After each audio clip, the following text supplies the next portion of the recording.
and Tregenza, plenty of pushing and shoving as we hear the final siren, the 1999 grand final.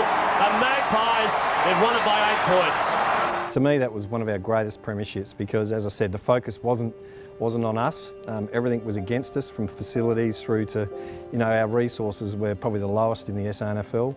Effluent was terribly difficult. We had a group of players and coaching staff that we took to basically an amateur league ground, which wasn't our spiritual home, and the facilities were, weren't really up to SANFL standard, and terribly difficult. We were close to residents. It was used as a park during the day, so we had to clean it up before we trained on it, and as I said, the facilities were second rate.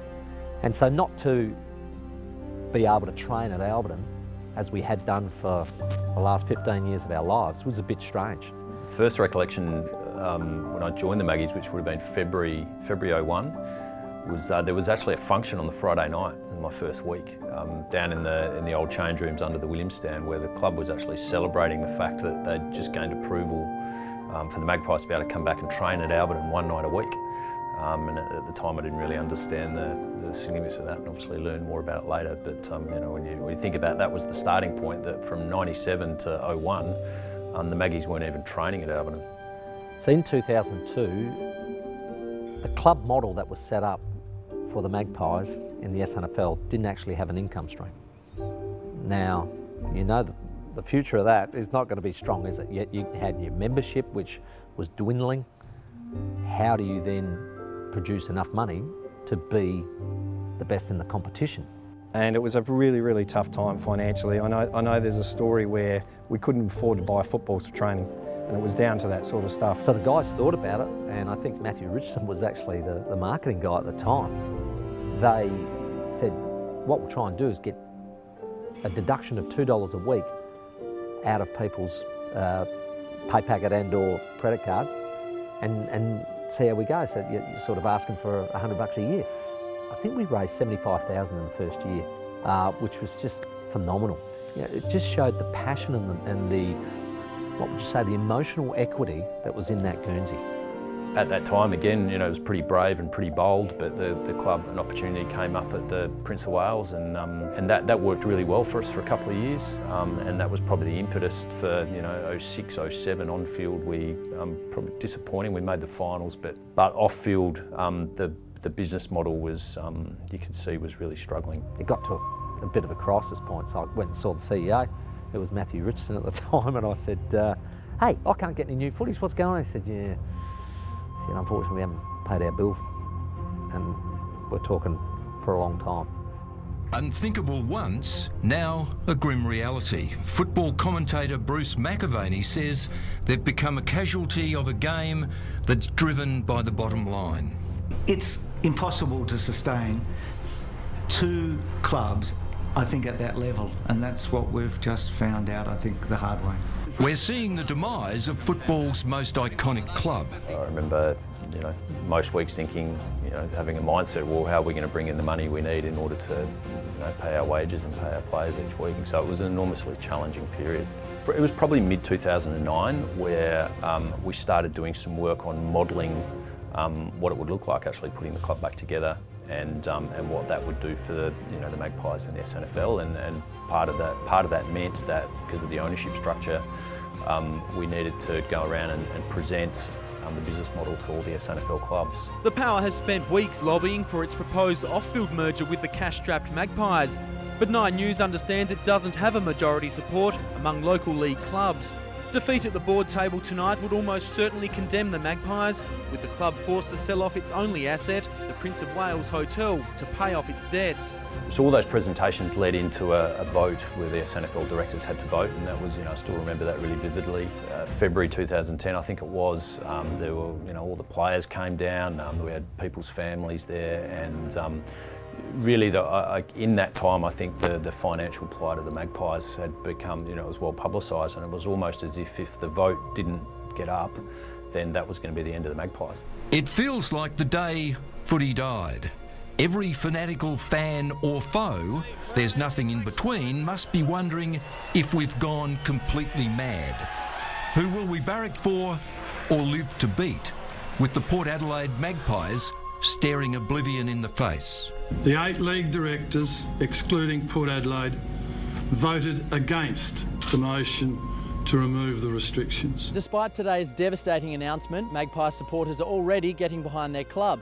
They say they'll do whatever it takes to ensure Port Adelaide's proud tradition extends beyond season 2010. Today the club was inundated with donations, memberships also on the rise. The future of the Magpies now in the hands of supporters and sponsors. I'll never forget that week. Magpies membership always sat at around about 3,000 or 4,000, which was actually in the first 2 or 3 in the SANFL, which was terrific. Well, in that week, in fact, the next 2 days, I think we sold something like 7,000 memberships. That was, that was the starting point, I guess, of the next phase, which was then, Tim Ginniver and George Fiarchi got the one club movement together. And so it must have been 3 weeks later. George Fiarchi rings me. He says, "Come here, we're going to meet." So we go and meet, we have a coffee. He says, "Now listen," he said, "you and I are going to have to pick this up." I said, "Well, how do you mean pick it up?" He said, "Well, we are going to run a campaign on our own telling people to basically sign up for an online petition to say that the Magpies have to survive. And the only way is to bring Port Adelaide back together." By the time it all finished and we got the tick of approval to reunify Port Adelaide, there was something like 47,000 people had signed up to the petition online, the One Club campaign, and there was something like 30 odd different countries that they'd come from. One history, one future, one club. And this is truly a very special day. One day I didn't think would happen in my time, in our club's very rich 140-year history. SANFL directors approving the off-field merger, which will see the Power continue to play in the AFL and the Magpies in the local league. There was 2 things I remember from that night. Is one, it was the supporters' choice, and rightly so, and our members have always been the shareholders of our footy club, and they always will be. And it being given that decision, which was unanimous, and to stand up on that stage was probably one of my proudest moments at the club, and for our board, who had worked enormously hard and taken some blows politically, to see a lot of our supporters in tears and past players. And I vividly remember the day of, or the next day, where we had a photo on Alberton Oval where all of the past players and a lot of officials from both clubs came together for that photo, which sits in my office today.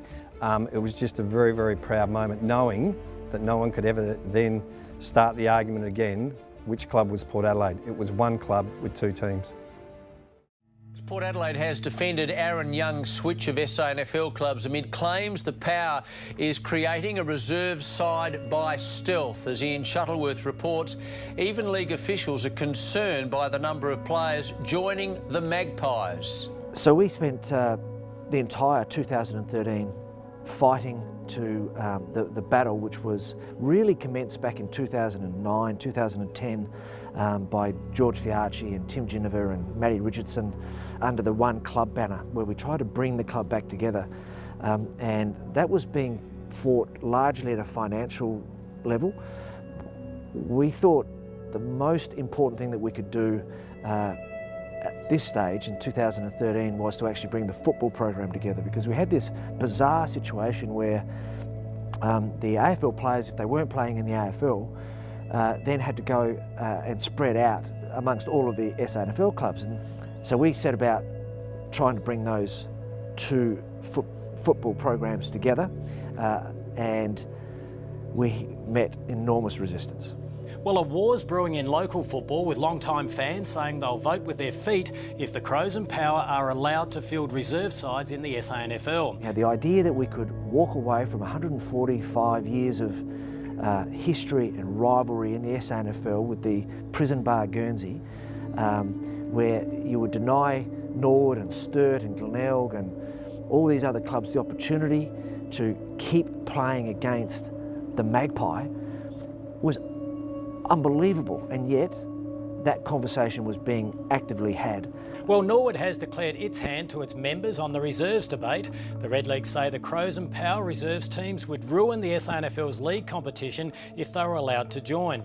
So we dug in, and it took almost a year to get it done, but we had to pay a price. And the price was that we had to forego the opportunity to create a pathway from our junior programs into the league side? Yeah, so when the announcement came out that the club was sort of merging to become the one club, I was very open and honest about, my feelings at the time, and look, I don't regret that at all. But look, at the end of the day, I had a decision to make.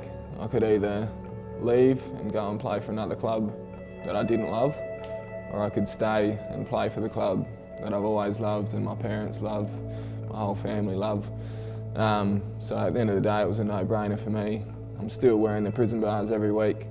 I'm still singing the same song after the game, still running out from Alberton Oval. So as long as I'm doing that, I'm happy. Port Adelaide obviously haven't won a flag since '99, so to say we're due is an understatement. It's been a long time. 1999, a lot of water under the bridge, a lot of hard yards. To win the premiership will be so important for a lot of people. Probably the most important person that I want this victory for is our captain. I want Steve Summerton to hold that cup up, and he sort of represents that whole period for us. So for him to hold that up, I want to see him do it. I want it for him, but I know that he's representing so many people and so many hard yards that have been done since that '99 flag, and it will be a very, very special moment.